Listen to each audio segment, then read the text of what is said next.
നമസ്കാരം കൂട്ടുകാരെ. വെറും 2 മിനിറ്റ് മാത്രം നീളുന്ന വളരെ വേഗത്തിലുള്ള ഒരു കിടിലൻ വിശകലനത്തിലേക്ക് എല്ലാവർക്കും സ്വാഗതം. നമ്മളൊക്കെ ഇന്റർനെറ്റിൽ സ്ഥിരമായി കാണുന്ന, എന്നാൽ പരീക്ഷകളെക്കുറിച്ചുള്ള നമ്മുടെ ആ ഒരു വല്ലാത്ത പേടിയെ വളരെ രസകരമായി കാണിക്കുന്ന ഒരു പോസ്റ്റിനെക്കുറിച്ചാണ് നമ്മളിന്ന് സംസാരിക്കാൻ പോകുന്നത്. ഇത് കേൾക്കുമ്പോൾ നിങ്ങൾക്ക് തീർച്ചയായും നിങ്ങളുടെ സ്വന്തം കാര്യം ഓർമ്മ വരും. ശരി, നമുക്ക് നേരെ വിഷയത്തിലേക്ക് കടക്കാം. നിങ്ങളുടെ ലൈഫിൽ എപ്പോഴെങ്കിലും ഒരു പരീക്ഷയ്ക്ക് വേണ്ടി സീരിയസ് ആയിട്ട് തയ്യാറെടുത്തിട്ടുണ്ടോ? എന്ത് ചോദ്യമല്ലേ, ഉറപ്പായും കാണും. നമ്മൾ പരീക്ഷയ്ക്ക് പഠിക്കാനിരിക്കുമ്പോൾ എന്താണ് പ്രതീക്ഷിക്കുന്നത്, എന്നാൽ യഥാർത്ഥത്തിൽ എന്താണ് സംഭവിക്കുന്നത് എന്നതാണ് നമ്മളിന്ന് നോക്കുന്നത്. ഒരു ശരാശരി വിദ്യാർത്ഥിയുടെ വലിയ പ്രതീക്ഷകളും പിന്നെ അവസാനം കിട്ടുന്ന പച്ചയായ യാഥാർത്ഥ്യവും തമ്മിലുള്ള ആ ഒരു ഭീകരമായ വ്യത്യാസം, അതാണ് നമ്മുടെ മെയിൻ ടോപ്പിക്.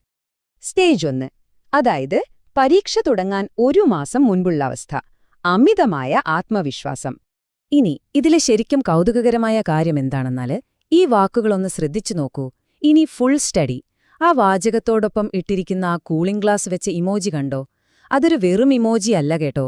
എനിക്കൊട്ടും ടെൻഷനില്ല, എല്ലാം എന്റെ കൺട്രോളിലാണ് എന്ന് വിളിച്ചു പറയുന്ന അമിത ആത്മവിശ്വാസത്തിന്റെ ഒരു കൃത്യമായ ഡാറ്റയാണ് അവിടെ കാണുന്നത്. പഠിക്കാൻ ഇനിയും ഒരുപാട് സമയമുണ്ട് എന്ന ആ ഒരു റിലാക്സ്ഡായ ചിന്തയാണ് ഈ വാക്കുകളിൽ മുഴുവൻ നിറഞ്ഞു നിൽക്കുന്നത്.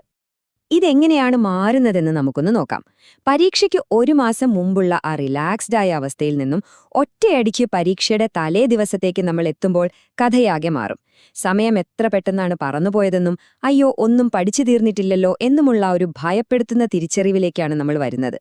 1 മാസം എന്നുള്ളത് ദിവസങ്ങളായും ദിവസങ്ങൾ മണിക്കൂറുകളായും ചുരുങ്ങുന്ന ആ ഒരു ഭീകരമായ അവസ്ഥ ഒന്നാലോചിച്ചു നോക്കിയേ.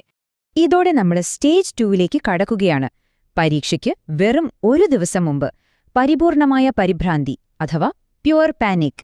നേരത്തെ ഉണ്ടായിരുന്ന വലിയ ആത്മവിശ്വാസത്തിൽ നിന്ന് ഈ വരികളിലേക്കുള്ള ആ വലിയ മാറ്റം നോക്കൂ. ദൈവമേ രക്ഷിക്കണേ, എങ്ങനെയെങ്കിലും ഈ ഒരു പരീക്ഷ മാത്രം പാസാക്കി തരണേ എന്നുള്ള ദൈവത്തോടുള്ള ആ അവസാനത്തെ വിളി. കൂടെയുള്ള കരയുന്ന ഇമോജി നിങ്ങളൊന്ന് ശ്രദ്ധിച്ചോ?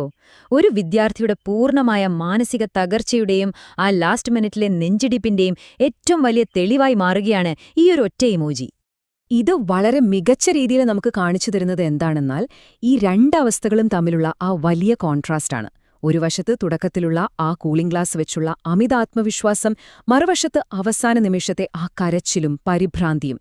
നമ്മൾ ആദ്യമിട്ട ആ വലിയ പ്ലാനുകൾ മുഴുവൻ സമയത്തിന്റെ മുന്നിൽ എങ്ങനെ തകർന്നടിഞ്ഞു എന്ന് ഇത് വളരെ വ്യക്തമായി കാണിച്ചു തരുന്നുണ്ട്. 1 മാസം മുൻപുള്ള ഗംഭീര പ്ലാനിംഗ് ഒറ്റ ദിവസം കൊണ്ട് വെറുമൊരു പ്രാർത്ഥനയിലേക്ക് മാറുന്ന ആ കിടിലൻ കാഴ്ച. അപ്പോൾ ഇത് അവസാനിപ്പിക്കുന്നതിനു മുൻപ് എന്റെ വക ഒരു ചെറിയ ചോദ്യം. സത്യം പറയണം, നിങ്ങളിപ്പോൾ ഇതിൽ ഏത് ഘട്ടത്തിൽ